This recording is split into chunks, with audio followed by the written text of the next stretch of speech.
Hello, this is Francine Juhlin from the conference committee. We're here to talk about Charlie Stillings' favorite book. The conference this year, May of 2024, is just one more page. And Charlie wants to talk about the pages of his favorite book.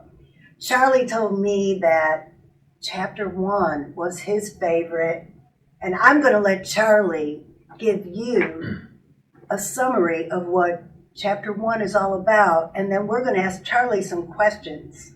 Charlie? The book we'll be talking about today is Illusions.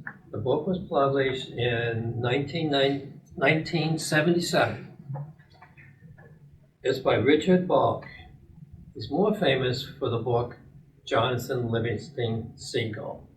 However, I haven't read that book. This book is, I find, very relevant even in today's environment. It's about a man who grew up in Indiana, went through the public schools of Indiana, but he had a memory of past lives and past lessons, and therefore he was able to help a lot of people. He was a mechanic. That was his passion. He worked in a garage, fixing cars. However, as he became more and more popular, the crowds kept coming around to be healed, to be fed, etc. And it got so crowded in the garage they couldn't work. So at that point in time, they asked him to leave the garage, and that he did. And he went out in the fields, hillside around where he was working. And the crowds grew bigger and bigger and bigger. And they kept pressing him for healings, for food, for everything. And he told them a parable. And the parable was that there's a crystal river. And in the crystal river, there are creatures that live in the bottom. These creatures, when they're born, they learn to cling. They hold on to rocks and on to twigs because the current is swift. And that's the whole life, is cleaning. But one of the guys, the creatures in the crystal river, decided, I'm not going to hold on anymore. And the other ones laughed at him and said, fool. If you let go, you'll be smashed into the rocks by the current, and your death will be much quicker than boredom. But the creature didn't heed the request. He let go. And as he let go, yes, he was battered into the rocks and so forth. And he refused to grab hold. And what happened was the current lifted him, and he no longer was being bruised. And as he floated down the stream, he came by other creatures similar to him. And they looked up and said, look, there's a Messiah. He's like us, but he's flying.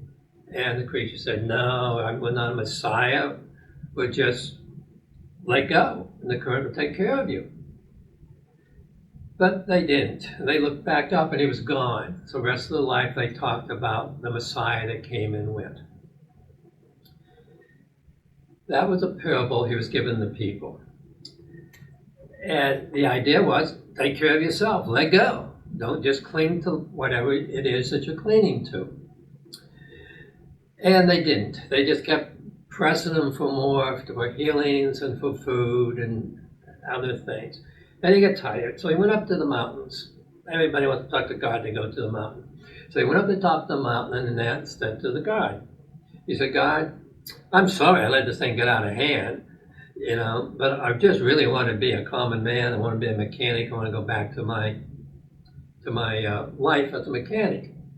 And God said to him, well, he said, what is thy will, God? And God said, my will is these will. Your will is my will.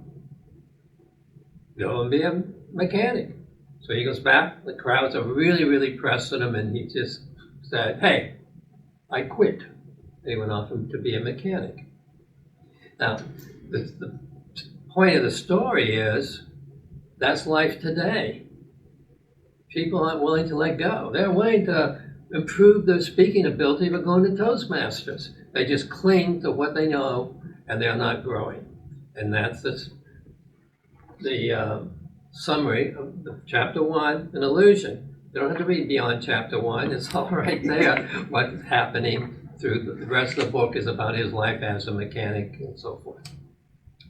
I love that story.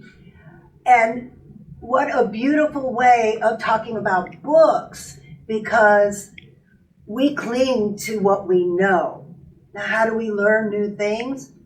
We could read a book, and then when we get new ideas, we could follow that new dream. Or we could read a book and decide, I didn't want that dream anyways. I want to go back and be a mechanic. Charlie, have you ever let something go and went back? Let something go? Well, yeah, let things go all the time. I'm sort of float with the universe. I'm not attached to much of anything. I just try to be open, and as things come by from the universe, I say, well, I want to do that. No, that's not for me. And just let it flow by. That just reminded me of Pathways. Have you ever started to do a Pathways project and decide, you know what, I'm never going to use this again? Well, guess what? You could go and do a different project. You could pick and choose and decide what you want to learn and how you want to grow.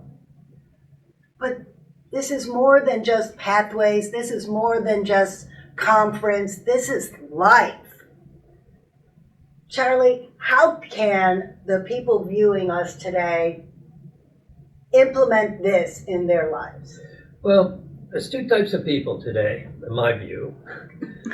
There are people who want someone else to do everything for them.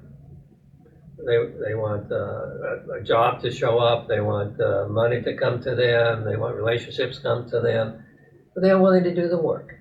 If you want to be a professional speaker, you better do the work and go to Toastmasters. And that's the point of this.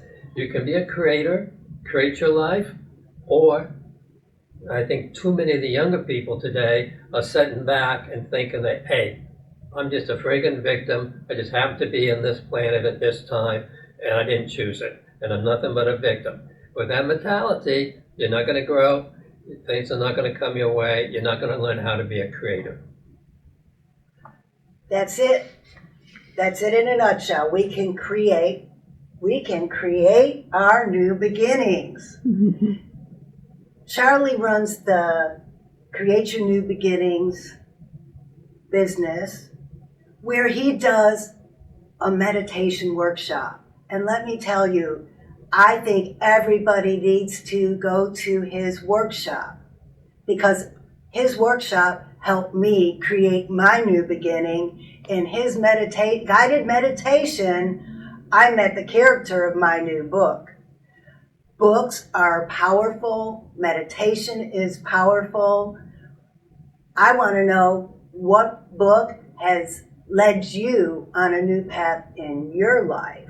This is Francine Juhlin from the conference committee wanting to know about your favorite book and how you created your new beginning.